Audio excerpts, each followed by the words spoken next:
abang gimana nih? Istri juga kena nih dari kasus Agus dan Teno. Begini, yang seharusnya penasihat hukum itu harus fokus ya dalam persoalan yang ada, yang didapati adalah berdasarkan surat kuasa.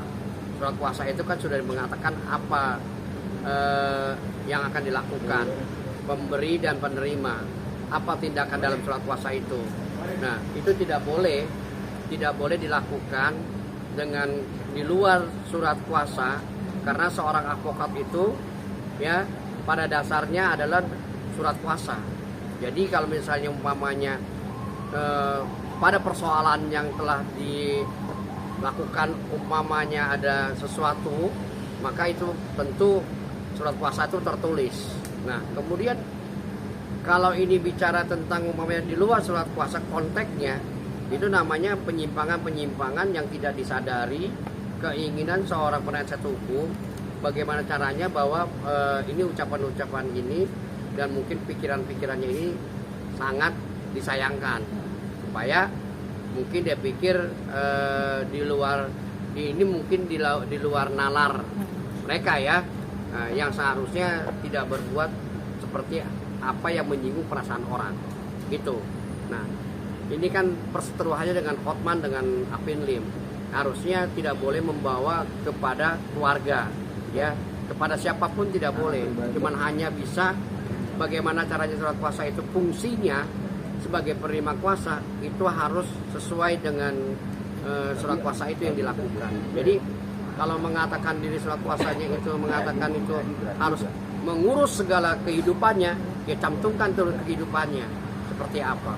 Yang umpamanya dia bilang katanya urus, umpamanya dia upaya hukum, dilakukan upaya hukum itu sebagaimana mestinya terhadap undang-undang yang akan dilakukan oleh seorang penasihat hukum. Jadi ini tambah hari informasi terus, akhirnya ini ketidakjelasan sehingga sindir menyindir terusan. Nah, ini kan tidak baik dan tidak bagus juga bagi pihak para penasihat hukum ya, karena penasihat hukum kan pertama adalah ilmunya ya yang bisa bermanfaat bagi masyarakat maupun kepada teman-temannya dan memberikan suatu pandangan-pandangan hidup dan pandangan-pandangan hukum yang dikatakan boleh dan tidak adalah bagaimana seorang penasihat hukum itu menjadi jati dirinya, menjadi kepatutan terhadap masyarakat dan memberikan contoh kepada masyarakat agar ini tidak banyak bicara yang melebar ke mana-mana, sehingga nanti banyak juga yang menjadi tersinggung, banyak juga yang menjadi korban, banyak juga yang menjadi pemikiran-pemikiran yang negatif, bukan positif. Kalau positif, bagaimana caranya orang kedua itu duduk bareng-bareng, itu didamaikan, diselesaikan.